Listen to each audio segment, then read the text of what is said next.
C'est Monsieur Dame, bonjour. Donc c'est Steph pour vous présenter le nouveau GH4. Enfin juste pour vous donner mes premières impressions. Donc là, je filme actuellement en C4K, donc 4K version cinéma, 24 images par seconde, avec le profil Ciné-like D, enfin Ciné D. Donc voilà, pour ceux qui avaient des 5D Mark III, enfin des Canon, des DSLR Canon, faut pas vous attendre à la même chose. Hein. C'est beaucoup, enfin c'est plus compliqué, je trouve pour ma part. Après voilà, les menus Canon étaient un peu plus simples.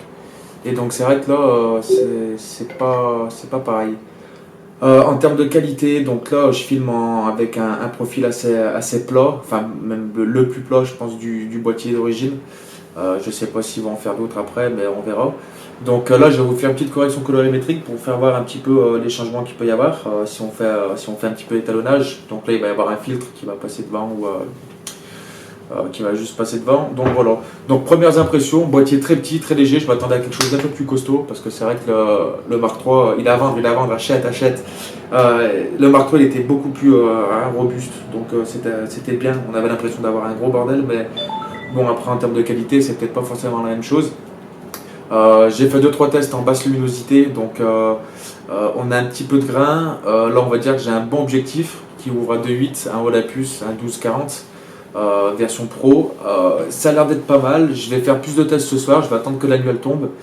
Et puis voilà, puis après en termes de qualité, 4K, faut dire ce qu'il y a, c'est vraiment une grosse tuerie. Donc je pense qu'il y a moyen de faire des grosses prods avec ça. Et donc voilà. Là, je me regarde sur l'écran parce qu'il y a un écran orientable, donc je vois un petit peu je vois le picking aussi pour voir la mise au point relais. Et ça me paraît plutôt pas mal en fait. Donc voilà, c'est Facebook. Non, mais voilà, c'était pas mal. Donc bon, voilà. Il y a un petit peu au niveau du rolling shutter, faut pas s'attendre à quelque chose de ouf par rapport au 5D, c'est à peu près la même chose. Je sais qu'ils avaient fait des comparatifs avec la Blackmagic. Je vais voir, je peux m'en faire prêter une, peut-être en faire deux, trois. Mais pour l'instant, je suis quand même bien satisfait. La qualité, c'est une grosse tuerie.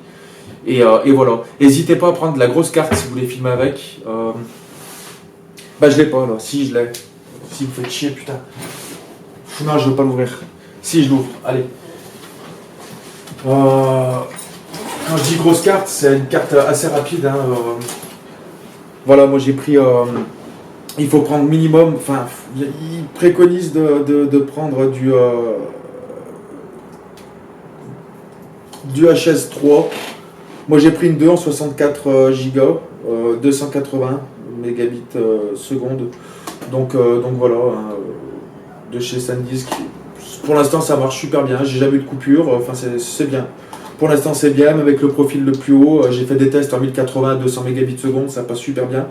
Donc voilà, c'est une carte qui coûte à peu près une centaine d'euros, donc pour commencer c'est bien.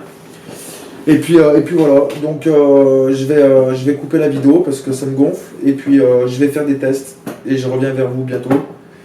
Et puis voilà, salut.